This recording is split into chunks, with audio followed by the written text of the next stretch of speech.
దళిత బంధు రెండో విడత నిధుల విషయంలో గత ప్రభుత్వం పూర్తిగా విఫలమైంది.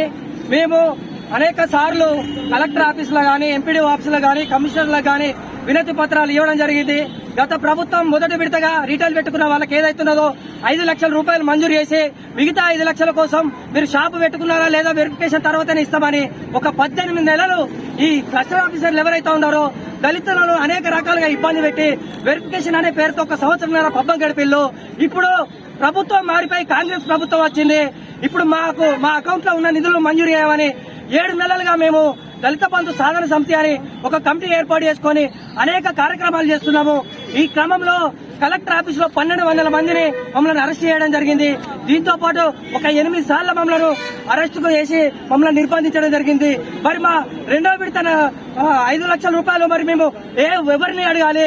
మరి కౌశిక్ రెడ్డి గతంలో మీరు దీనికి వెళ్తే మీకు రెండో విడత ఖచ్చితంగా ఇప్పిస్తానని చెప్పేసి హుజరాబాద్ నియోజకవర్గం మొత్తం పర్యటన చేసి ఎలక్షన్ ముందు అందరికి మాట ఇవ్వడం జరిగింది. ఇప్పుడు గెలిచిన తర్వాత ప్రజల సమస్యలను పక్కకు పెట్టి ఏదో బూడిది రవాణాని, ఇసుక రవాణాని, టికెట్ల కుంభకోణమని ఏదేదో రోజుకొక వార్తల్లో ఎక్కుతారు. మరి హుజరాబాద్ నియోజకవర్గంలో ఉన్న 4900 దళిత బాధితుల కుటుంబాల సమస్య మరి ఆయనకు కనిపిస్తలేదని మేము అడుగుతున్నాము. మరి 4900 కుటుంబాలు ఈ రకంగా రోడ్డు మీద పడుతున్నాయి. మరి నువ్వు ప్రజల సమస్యలను పక్కకు పెట్టి నువ్వు అధికారుల మీద వాళ్ళ మీద రోజుకో మీడియా సమావేశం పెడుతున్నావు. ఖబర్దార్ కౌశిక్ రెడ్డి చెప్తున్నావు, నీ గత ప్రభుత్వం బీఆర్ఎస్ ప్రభుత్వమే ఈ దళిత బంధు రెండో విడత నిధులు మంజూరు చేయడంలో పూర్తిగా విఫలమైంది. మరి మీరు ఇప్పటి వరకు కూడా మా దళిత జాతికి ఇలాంటి మద్దతు ప్రకటించబడడం చాలా సిగ్గుచేటు. ఖబర్దార్ చెప్తున్నాము, ఈ బీఆర్ఎస్ నాయకులను గాని నిన్ను గాని హుజరాబాద్ నియోజకవర్గంలో తిరగనీయమని చెప్తున్నాము. మా దళితులకు నువ్వు అన్యాయం చేసి ఓట్లు తడుకున్నావు. ఇవాళ మా ఓట్లతో గెలిచి మా సమస్య మీద ఏనాడు కూడా నువ్వు బయటికి రావడం లేదు. ఖబర్దారు చెప్తున్నాము. అలాగే కాంగ్రెస్ ప్రభుత్వ నాయకులకు కూడా, ముఖ్యమంత్రి గారు కూడా నేను విన్నవించుకుంటాను. అయ్యా, మీరు కొత్తగా మాకు నిధులు కేటాయించాల్సిన అవసరం లేదు. మా ఖాతాలో ఉన్న డబ్బులనే మాకు మంజూరు చేయమంటున్నాం. ఈ 4900 కుటుంబాలు మరి రోడ్డు మీద పడే పరిస్థితి ఉన్నది. బంధు రెండో విడతలోని బాధితులందరము స్థానిక అంబేద్కర్ చౌరస్తాలో బైఠాయించడం జరిగింది. ఎందుకంటే గత బీఆర్ఎస్ ప్రభుత్వం మాకు సగంలోనే దళిత బంధు ఆపి మమ్మల్ని తగు విధాలుగా ఇబ్బందులు గురి చేసింది.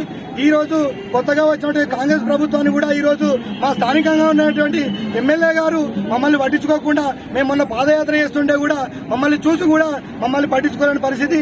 ఎమ్మెల్యే గారు మీకు ఒకటి చెప్తున్నాం, మిమ్మల్ని గెలిపించింది కేవలం దళితులు మాత్రమే. ఇది మీరు రిపోర్ట్ తీసుకోండి. దళిత బంధు బాధితులు మీరు బీఆర్ఎస్ ప్రభుత్వం అయితే దళిత బంధు రెండో విడత మంజూరైతుందనే ఉద్దేశం మీద మిమ్మల్ని ఓట్లేసి మేము గెలిపించుకున్నాం. దయచేసి చెప్తున్నాం, మా దళితులను కనుక విస్మరించి మీరు కనుక చేసినట్లయితే ఖబర్దార్ మిమ్మల్ని హుజరాబాద్ నియోజకవర్గంలో తిరగనివ్వమని ఈ బహిరంగంగా చర్చ చేస్తున్నాం. ఎందుకంటే గత 6 నెలల నుంచి ప్రభుత్వం దగ్గరికి ఏ ఒక్కరోజు కూడా నువ్వు ఫైల్ పట్టుకొని పోయి ముఖ్యమంత్రి గారి దగ్గర కూర్చోలేదు. అసెంబ్లీలో ఏదో 2 విషయాలు మాట్లాడినావు, సైలెంట్ గా ఉన్నావు. ఈ రోజు ఈ 4900 కుటుంబాల గురించి నువ్వు ఏ ఒక్కరోజు కూడా స్థానిక మంత్రి దగ్గరికి పోలేదు, స్థానిక మన ముఖ్యమంత్రి గారి దగ్గరికి పోలేదు.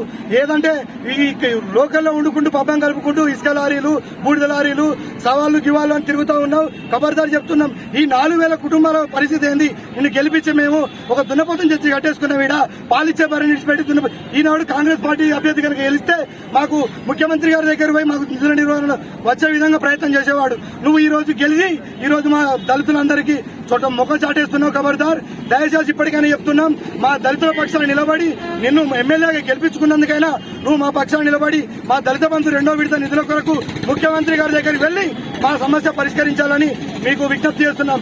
లేకపోతే రానున్న రోజుల్లో ఇంటికి ఒక డప్పు నీ ఎమ్మెల్యే కార్యాలయాన్ని కానీ నీ ఇంటికి కానీ డప్పు సంఘం వేసుకొని వచ్చి నీ ఇంటి ముట్టడి చేస్తామని ఈ విధంగా మేము డిమాండ్ చేస్తూ జై భీమ్.